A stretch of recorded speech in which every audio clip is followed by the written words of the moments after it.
Hello বন্ধুরা, আজকে আমি তোমাদের পেপার কুইলিং করে এরকম কিউট জাপানিজ ডল বানানো শেখাবো, যেগুলো ঘর সাজানোর সাথে সাথে ফ্রিজ ম্যাগনেট এবং কিরিং হিসেবেও তোমরা ইউজ করতে পারো।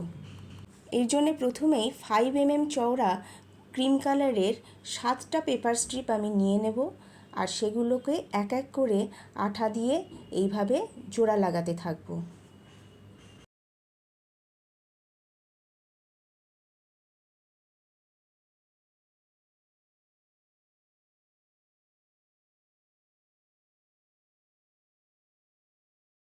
সাতটা স্ট্রিপ এইভাবে পরপর জোড়া লাগানো হয়ে গেলে এটাকে আমি কয়েল করা শুরু করব।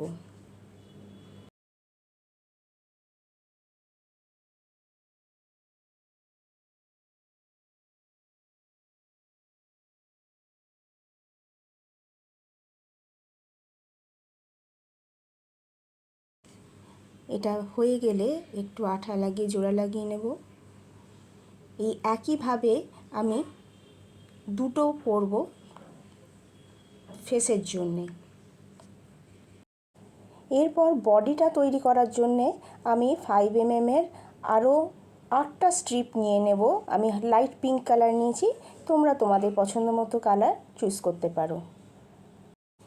এগুলোকেও একইভাবে কয়েলিং করে নেব। এখানে আমি 8টা স্ট্রিপ টোটাল ইউজ করেছি। এটাও আমাকে দুটো বানিয়ে নিতে হবে। এইভাবে 4টে সার্কেল রেডি হয়ে গেলে এবার ফেসের জন্য যে সার্কেলগুলো বানিয়েছি সেগুলোকে আমি হাতে করে এরকম ডোম শেপ দিচ্ছি। এর জন্য তোমরা কুইলিং মোল্ডও ইউজ করতে পারো। আমার কাছে কুইলিং মোল্ড ছিল না, তাই আমি হাতে করেই আস্তে করে এরম শেপ দিলাম। এবার এই ডোম শেপগুলোকে যাতে খুলে না যায় সেই জন্যে সিকিওর করার জন্যে ভেতরে ভালো করে আঠা ব্রাশে করে মাখিয়ে নিতে হবে, আর কিছুক্ষণের জন্য রেখে শুকিয়ে নিতে হবে। এইভাবে দুটো পার্টেই ভালো করে আঠা লাগানোর পরে এগুলোকে ড্রাই হওয়ার জন্য রাখতে হবে। এবার আমি বডির পার্টগুলোকেও একইভাবে একটু লম্বা মতো করে ডোম শেপ দেব। এর জন্যে এরকম কিছু সার্কুলার শেপ থাকলে তোমরা ইউজ করতে পারো, আর কুইলিং মোল্ড থাকলে তো খুবই সুবিধে।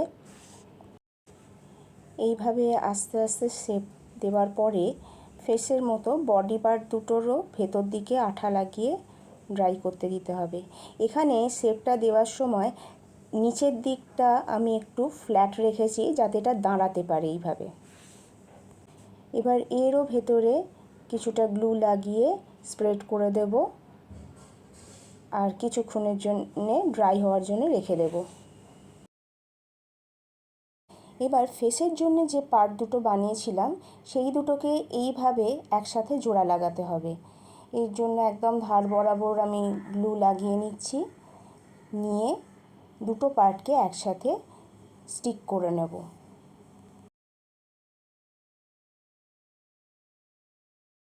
এবার মাঝের জয়েন্টটাকে কভার করার জন্যে একটু আঠা লাগিয়ে আর একটা ক্রিম কালারের পেপার স্ট্রিপ নিয়ে মাঝের এই জয়েন্টটাকে কভার করে দেব।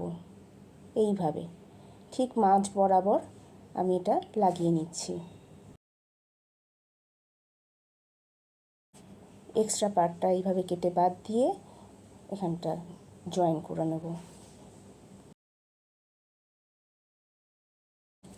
এই রেডি হয়ে গেল আমাদের ডলের ফেস। একইভাবে বডি পার্টটাকেও জয়েন করে নেব।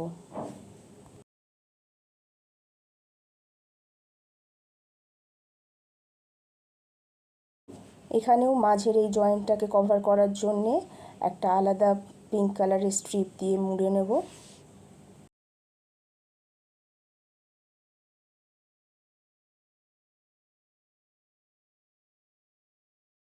এবার বডির ওপর দিকে এইভাবে গ্লু লাগিয়ে মাথাটা এখানে এইভাবে স্টিক করে দেবো।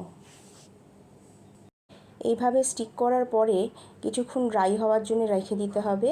তারপর পেন্সিল দিয়ে ডলের ফিচার্সগুলো আমি হালকা করে এঁকে নিয়েছি, যেমন ড্রেস, মাথার চুল। এরপর ব্ল্যাক অ্যাক্রিলিক কালার দিয়ে আমি পুতুলের চুলটা আগে কালার করে নিচ্ছি।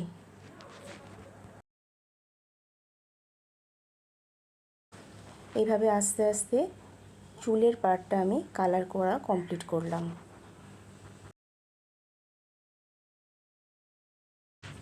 এরপর আমি ড্রেসের জন্যে এইভাবে ডিজাইন ড্র করছি। এটা তোমরা তোমাদের পছন্দ মতো ডিজাইন করে নিতে পারো। এখানে আমি একটা রেড কালারের বেল্ট করেছি এবং কিছু ফ্লাওয়ার মোটিফ এঁকে দিয়েছি। এইবার চোখ মুখ এঁকে দিলেই আমাদের ডল রেডি। এবার আমি মাথার চুলের জন্যে আরও একটা ব্ল্যাক কালারের স্ট্রিপ নিয়ে এইভাবে কয়েল করে নিয়েছি। একইভাবে দুটো কয়েল বানিয়ে সেগুলোকেও আমি একটুখানি ডোম শেপ দিয়েছি অল্প করে, আর ভেতরে একইভাবে আঠা দিয়ে এগুলোকে সিকিউর করে নেব। এখানেও আঠা লাগানোর পরে ড্রাই হওয়ার জন্যে কিছুক্ষণ রাখবো। এগুলো ড্রাই হয়ে গেলে এবার এর সাইড বরাবর আঠা লাগিয়ে ডলের মাথায় এইভাবে খোঁপার মতো লাগিয়ে দিতে হবে। এদিকে একটা লাগালাম, আর একটা আরেক দিকে লাগিয়ে দেব এইভাবে। এটাও একটু শুকিয়ে গেলে তারপর আমি এটা অ্যাক্রিলিক কালার দিয়ে কালার করে দেব। দেখো এবার কিউট লাগছে না ডলটা অনেক? বন্ধুরা, তোমাদের এটা শিখে কেমন লাগলো প্লিজ কমেন্টে জানিও। আর যদি ভালো লেগে থাকে তাহলে একটা লাইক আর সাবস্ক্রাইব অবশ্যই করো। আমি তোমাদের জন্য আরও সুন্দর সুন্দর জিনিস বানানোর আইডিয়া নিয়ে আসবো। এইভাবে ডলগুলো বানিয়ে তোমরা ঘর সাজানোর জন্য যেমন রাখতে পারো, তেমনই এর পেছন দিকে ম্যাগনেট লাগিয়ে দিলে এগুলো ফ্রিজ ম্যাগনেট হিসেবেও খুব সুন্দর লাগে। আর কি চেন লাগিয়ে দিলে এগুলোকে তোমরা কি চেন হিসেবেও ইউজ করতে পারবে। If you like the video, please like, share and subscribe my channel. Bye bye.